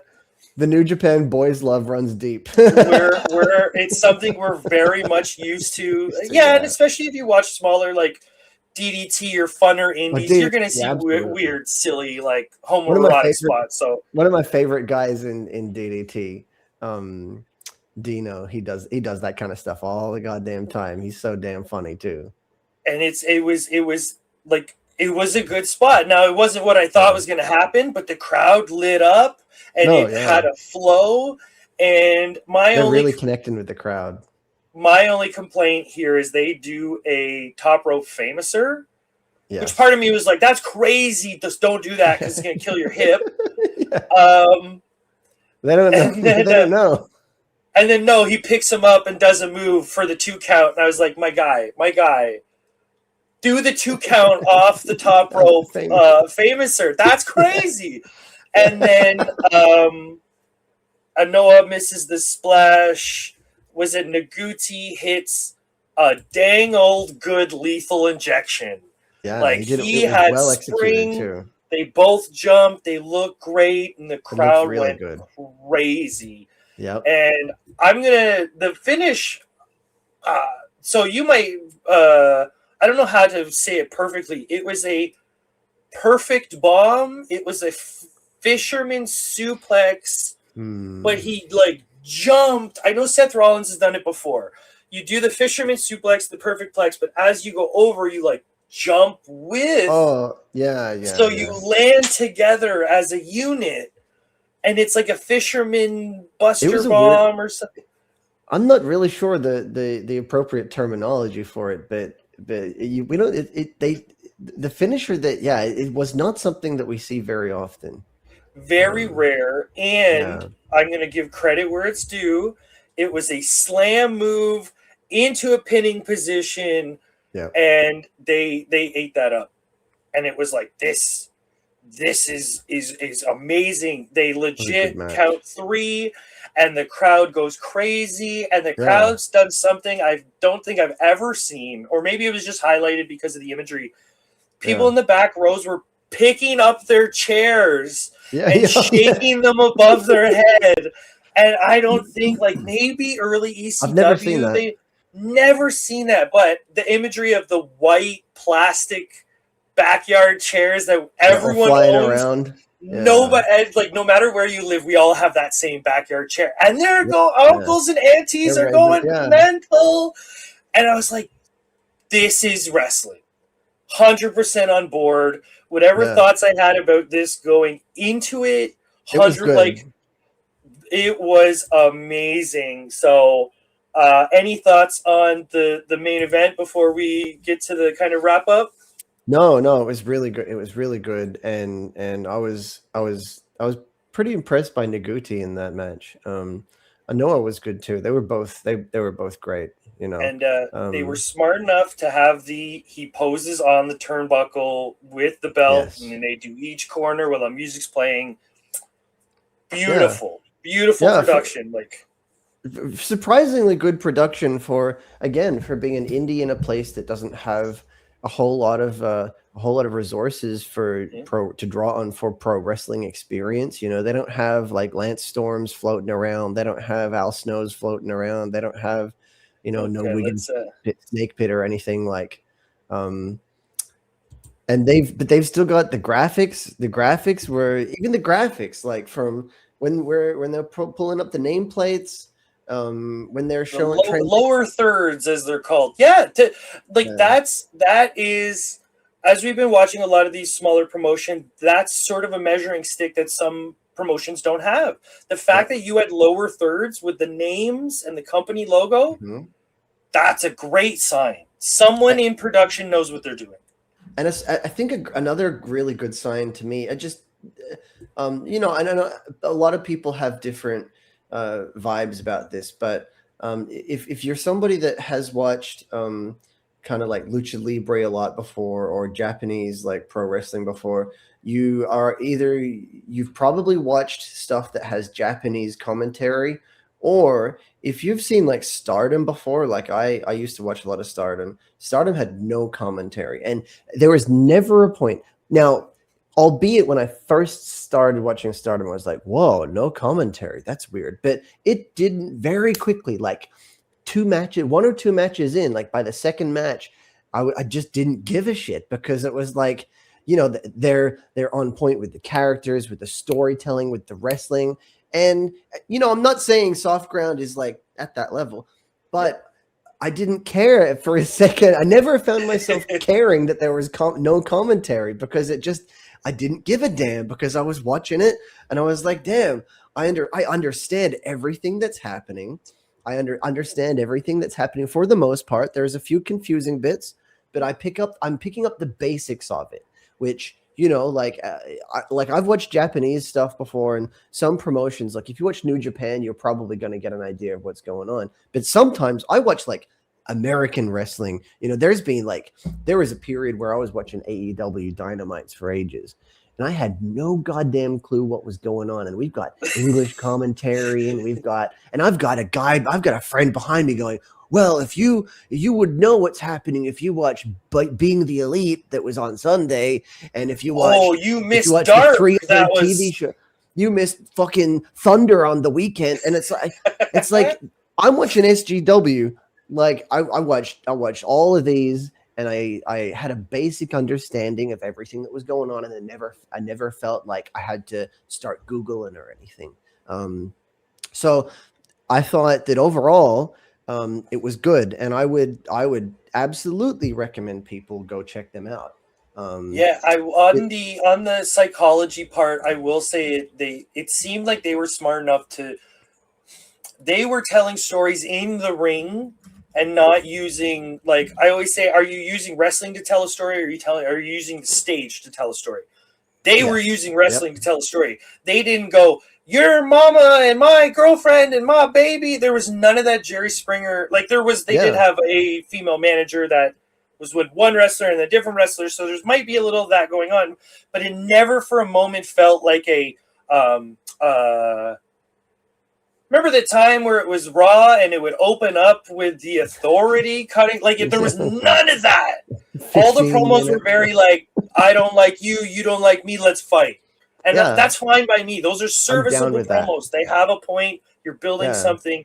But the psychology of the matches were easy enough that me, as a brand new fan, I don't know any of these people, I still could pick up, this is the heel, this is the face, this is what's going on, they don't like, we don't know all the ins and outs. A lot of promotions can't do that. There's even promotions that have big resources that struggle to do that. So when a promotion does that, and I think that's always a very good sign. I will put it this way. I never felt confused on what emotion they were trying to make me feel. Yes. Like, when you watch a movie and some things are funny and romantic, but like scary, and you're like, what am I supposed to feel here? Am I supposed to feel scared? Am I supposed to... But as I'm watching this, I go, they're doing a great job. I'm supposed to be mad at him now, 100%. Everything made sense. That's hard for a lot of people in the arts to do. I've seen a lot of movies, even wrestling companies that can't have that level of what's the word I'm looking for?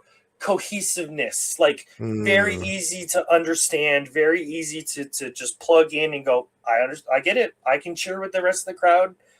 I don't need to know their backstory in and out. They did well. I'll check it out again for sure. I got three questions to wrap up with. The last one's going to be super, super easy, but hit me with them. Okay, so we had 2 matches with the ring and 2 matches without the ring. What are your feelings on soft ground wrestling having a wrestling ring? I think that I think that they they're using it well. They have a very good ring. I think they need to get a new mat color.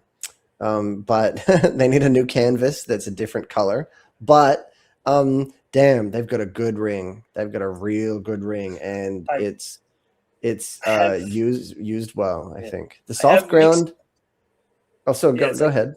I have mixed feelings on it because I 100% appreciate them having a ring, considering some of the complaints I was saying about the work in the soft ground. Some of the bumps are brutal. So seeing them bump in a ring and they can casually bump, they can do shoulder tackle bumps, that's great. Yeah. But it's like a TNA conundrum. If you get rid of the soft ground ring, is that killing what makes them special, or is that just a small element of what makes this company different?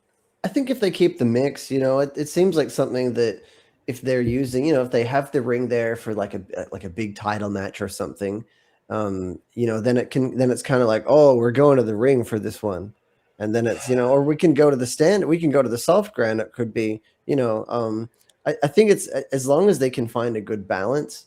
I was thinking you have a soft ground belt and then the other belt So this one belt will always be that'd be determined in cool. a soft ground match. So you get that, but then 99% of the other times you can bump in the ring and you can be safe and Yeah, stuff like that. yeah, that works too.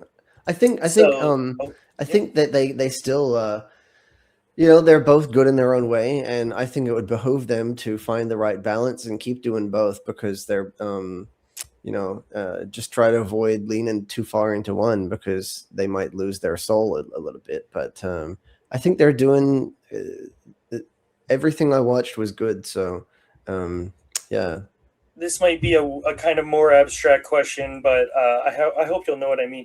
Do you think these guys can keep up with the wrestlers that work currently on the world stage? Like, I know not everybody's fully aware, Yeah. but there's a lot of wrestlers like ELP or even Shelton Benjamin who go to Germany or they go to Singapore, or they go to, like, Yes. these guys are world travelers. These people have worked Yeah. Mystico, they've worked every continent. Desperado, like, yeah. So how would you feel these people that we've watched today stepping up to some of those? Do you think they would sink or swim? Do you think it would help them? Do you think it would kind of shine a negative light on them? How do you think they would kind of I think live if they got that opportunity?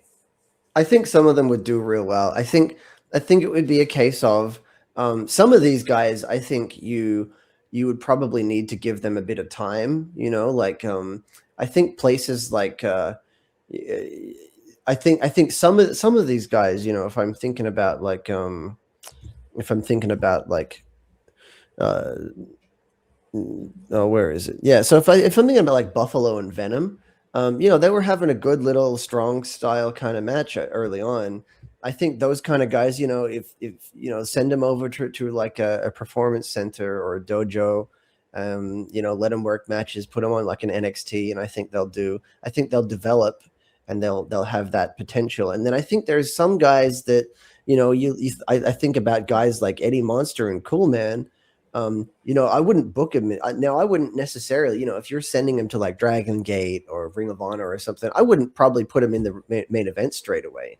But I think they'd hold their own. You let them work mid card matches for a while, like see how they do, and I think they'll do. I think they'll do all right. Like they can speak English, like they can work the basics, and as long as they can work the fundamentals, then I that's room think to grow, right?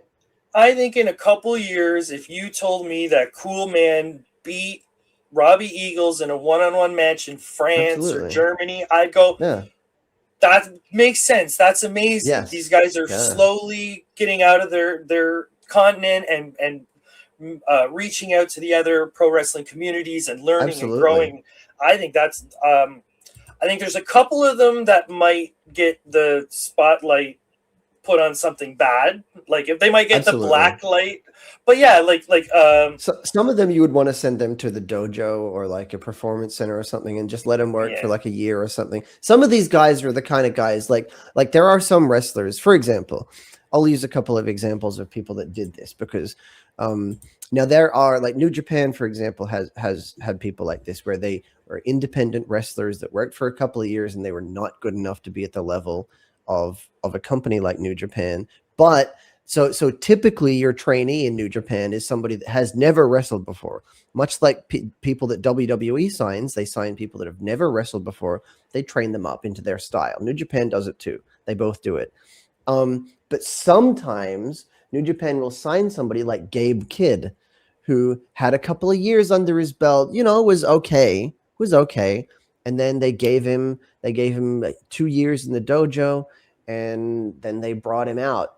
They brought him out again, and we started mhm. seeing him. And here we are, and he's a big fucking name now, and he has banger promos and matches. Now, I think some of these guys, like you couldn't just put them on you can't just throw them on you can't just throw them on Raw or something like Yeah, that. Like you've got to, but like some of them are are going to be exposed a little bit, just because they are very rough around the edges. They're entertaining in an indie setting, in like a small indie promotion, and they're great for that. But yeah. there are some guys, and so you would want to put them in the dojo or something for a while. Some guys, I think, though, you probably could book.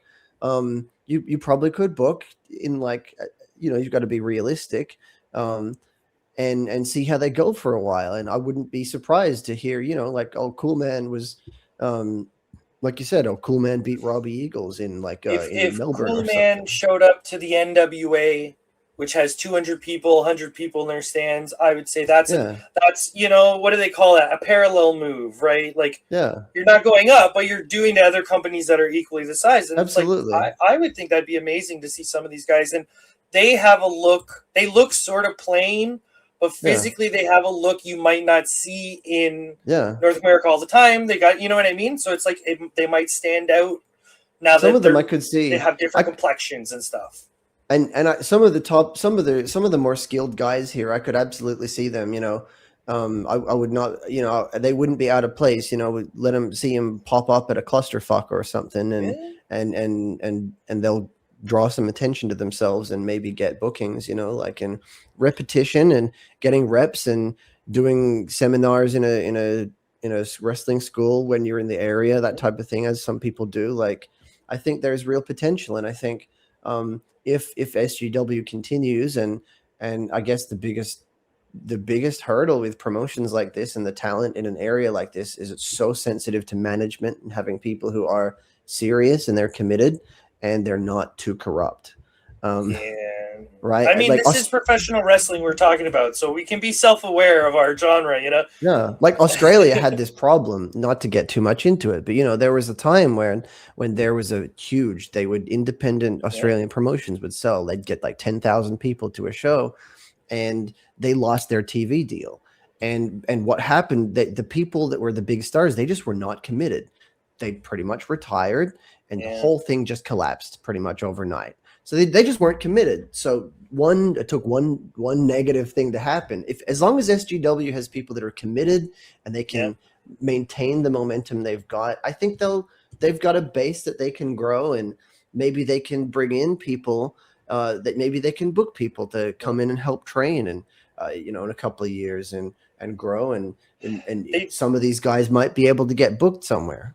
they definitely have what I would consider like an old school wrestling hook, where they could say, "Oh, this guy. Well, what was it? This guy's from Uganda, and he does soft ground." Like it has that kind of comedic Hell yeah, roundness to it, where you could say yeah, his wrestling styles from across the globe, and okay, this is fun. It feels very like 1930s festival, but as long as you yeah. tread lightly on certain topics, I think you could play it off as like, And can our local guys keep up with this person and who keep in mind, trains in the jungle? Like, they've booked international people before, right? So like yeah, they've had you know I'll have to go and watch the matches with like Cody Rhodes there and Mansoor and like some of these guys. Like they've had international people there. So clearly, and clearly like these guys are capable of working with talents and like and that. So this is to be clear, like recent, so not to date the episode as we're recording yeah. it, but the matches we were watching were put on YouTube March 20th. It is April 20th, so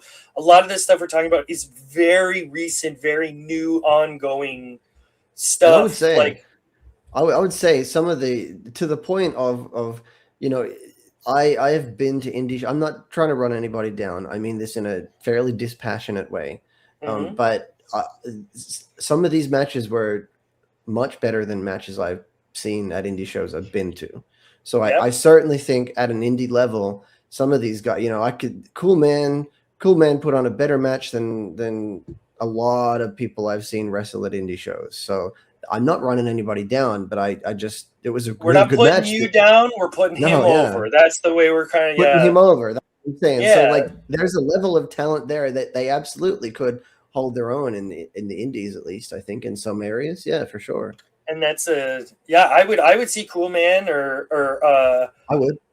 Naguti if they were in the local area. So I Absolutely. 100% they stand by that talent. Now the final question I have, this will be a nice little soft one. Yeah. What was the one thing you would highlight after watching all these matches? If you could point at one thing and say that was the, what would you highlight out of everything we've seen? Like match wise or just anything? Anything, whatever reason you want, any feeling you want, just That's a toughie because there's probably two.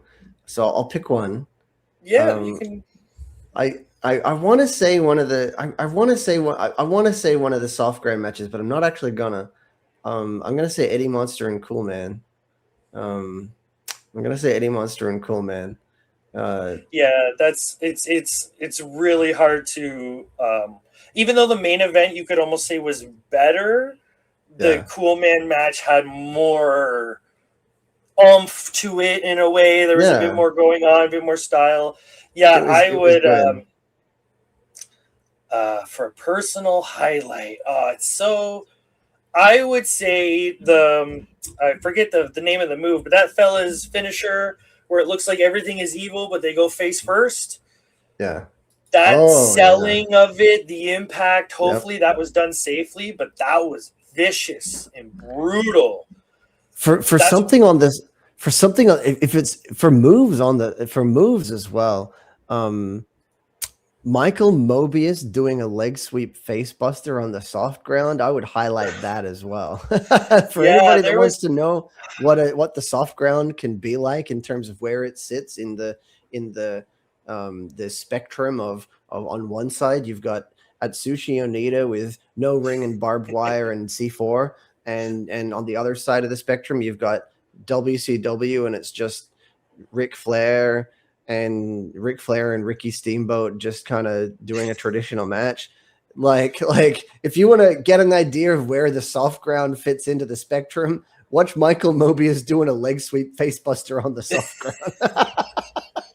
yeah, there's bumps in the soft ground. You should not be taking these bumps, but hey, I'm Yeah, not the one that's like putting myself in a position to put my body on the line. So I'm going to say a big old thank you to everyone that we saw today in soft ground wrestling absolutely. for doing your absolute best to get yourself and your friends over, your coworkers over, because they took nasty bumps. I know my local Yeah, wrestlers would not take, and they're doing it for probably way less than my local wrestlers. I bet you these guys didn't even get a hot dog. Like, you got a fist bump and that was it. But these yeah, guys yep. knocked it out of the park. So I'm in a weird position because I don't think it was necessarily as good as the last show we watched, Cow, the French Independent. But these are two Right. shows that are fighting tit for tat to be the most entertaining we've seen on Road Trip Wrestling. So I just want to personally thank you, Dr. Yasman, for coming Thanks for out having it. for Thanks for having one of these drives. I know it's going to take a while to get home, but at least I think in Uganda we might be perfectly halfway from each of our homes, so it's gonna that'll take be a while. nice.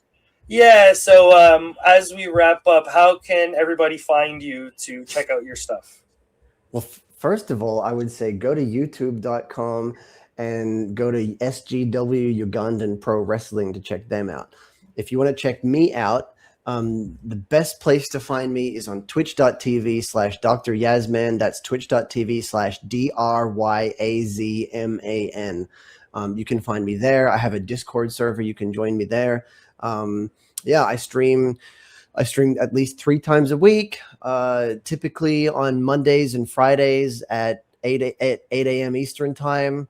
That's around 10 p.m. in Australian time for anybody in the South Pacific. I also do a late night stream Eastern time. That's early afternoon in Australia. I do commentary on current events. I freestyle rap. I sing sea shanties. I do game development streams and pixel art. We do retro gaming, chat about anything. We do music history, all sorts of stuff. So come and hang out with me. You can also find me. If you just want to socialize with me. Come to my Discord server. We have there's a couple of Discord servers where you can find me. If you know, you know. Uh-oh. So I'm not gonna. I don't feel a need to shout them out, but you know. But yeah, come find me. Twitch.tv/Dr. Yasman. That's the best place to find me. Yeah, and you can find me here at Road Trip Wrestling every couple weeks, once a month. Next week on the 25th, I will be having my second singles match. So Yeah. that'll be interesting. Somebody they said, "Oh, you're only on the pre-show," and I went, "So I'm on the show. You're on the show. Hell I'm yeah. on the show, baby." So that's Hell all I yeah. care about. I don't care where, when, or how, but we're fighting for our lives next week. So hopefully we can get you back for another episode. Hopefully you had fun here Please. today. Anytime. We can get you Anytime. on. You can meet our other friend, Jason, and who knows where in the world we will be next time for Road Trip Wrestling. We might be back in the States. We might be back in Japan. Considering today was in Uganda, who knows? But thanks for watching, everybody. And like, subscribe, check out Yasmin, and have a good one.